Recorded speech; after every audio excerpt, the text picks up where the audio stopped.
In today's world, conflicts are getting increasingly complex. How's the Red Cross keeping up?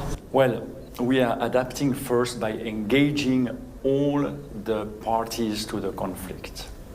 We are engaging all the 196 signatories to the Geneva Conventions, all states of the world, to preserve this universal consensus, to respect the Geneva Conventions and to avoid the horrors of World War II to be repeated. What more can be done to protect vulnerable populations in conflicts? As humanitarians, we can assist by providing relief and by reducing the suffering.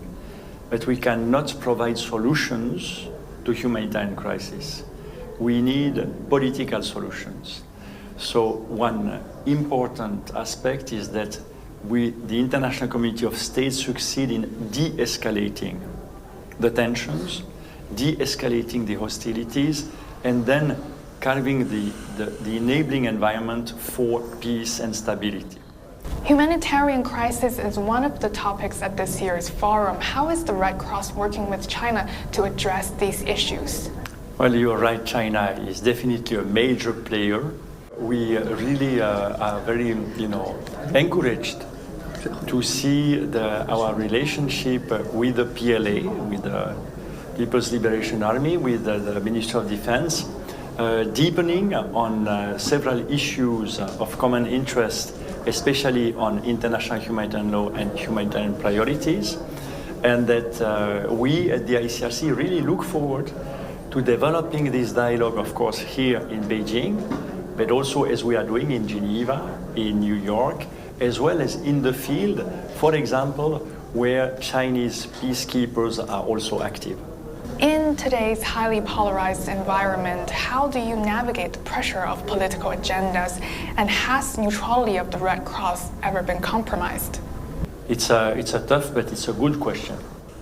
Indeed, we see a tendency, a trend, to politicize humanitarian action or to instrumentalize humanitarian action for political goals. And this is very negative because often it restricts our access. It restricts our acceptance to be able to work in armed conflicts. To give you an example, with now instant social media, we have seen campaigns on social media to falsely allege that the Red Cross is supporting only one side and not the other for political preferences. And this false information, immediately it's put our staff in danger, and we cannot access anymore because the soldiers on the field, they say, you say you are neutral, but I have read in the social media that you are not neutral, you are supporting the other side. So it is very important that states and everyone stand up to reverse this trend and to not politicize humanitarian action, because it is really in the interest of everybody to preserve this humanitarian space for a neutral, impartial, independent humanitarian organization like the ICRC.